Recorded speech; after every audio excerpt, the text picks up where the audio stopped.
കളി കഴിഞ്ഞിട്ട് റയൽ മാഡ്രിഡിൻ്റെ താരങ്ങൾ റഫറിയെ അല്ല വളയേണ്ടിയിരുന്നത്.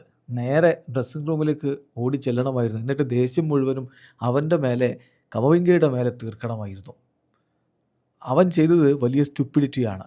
പറയുന്നത് റയൽ മാഡ്രിഡിൻ്റെ മുൻ താരം കൂടിയായ ഡച്ച് ഇതിഹാസം വെസ്ലി സ്നൈഡറാണ്. കളിക്കളത്തിൽ സംഭവിച്ചത് നമ്മളൊക്കെ കണ്ടതാണല്ലോ. 3-2 റയൽ മാഡ്രിഡ് മുന്നിൽ നിൽക്കുന്നു. അഗ്രിഗേറ്റ് സമനിലയിൽ നിൽക്കുന്നു. കളി എക്സ്ട്രാ ടൈമിലേക്കൊക്കെ പോകുമെന്ന് കരുതിയ നിമിഷത്തിലാണ് ആ വങ്കത്തരം ചെയ്യുന്നത്. ആ ഫൗള് വരുന്നു. ഓൾറെഡി യെല്ലോ കാർഡഡാണ് താരം. എന്നിട്ട് റീസ്റ്റാർട്ട് ഡിലേ ചെയ്യുന്നതിന് വേണ്ടിയിട്ട് ബോൾ തട്ടി കൊണ്ടുപോകുന്നു. പിന്നെ ബോൾ എടുത്തു കൊണ്ടുവരുന്നു.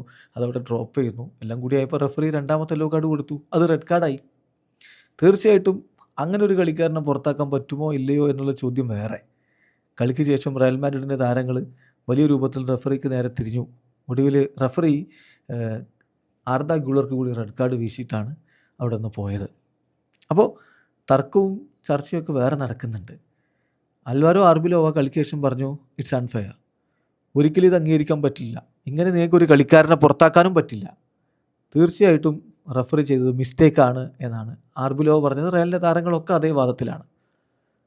പക്ഷേ എന്താണ് ഇതിലെ യഥാർത്ഥത്തിലുള്ള റൂള്? സ്വാഭാവികമായിട്ടും ഇങ്ങനെ മനഃപൂർവ്വം കളിയുടെ റീസ്റ്റാർട്ട് വൈകിപ്പിച്ചാൽ നമ്മൾ യെല്ലോ കാർഡ് കൊടുക്കുന്നത് കാണാറുണ്ട്. അത് തന്നെയാണ് റൂള്. ഓൾറെഡി യെല്ലോ കാർഡായ താരത്തിന് അത് കൊടുക്കാൻ പാടുണ്ടായിരുന്നോ എന്നുള്ളതാണ് ചോദ്യം. ഇപ്പോൾ ഈ വിഷയത്തിൽ മുൻ റെഫറി ആയിട്ടുള്ള ഇറ്റുഴാലിൻ്റെ ഒരു കാര്യം പറയുന്നുണ്ട്.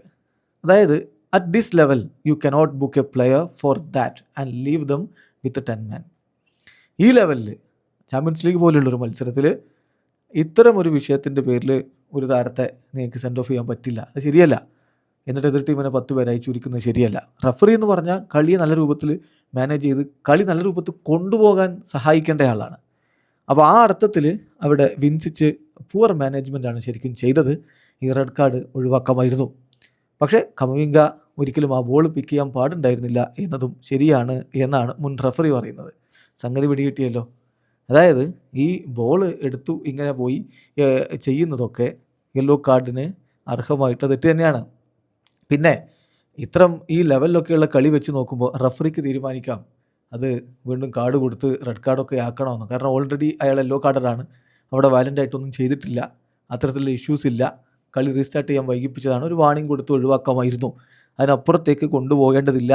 കളിയെ നശിപ്പിക്കലല്ലോ അല്ലല്ലോ വേണ്ടത്. കളി നല്ല രൂപത്തിൽ കൊണ്ടുപോയല്ലോ വേണ്ടത്. അവിടെയാണ് റഫറിക്ക് പിഴച്ചത് എന്നാണ് മുൻ റഫറി പറയുന്നത്.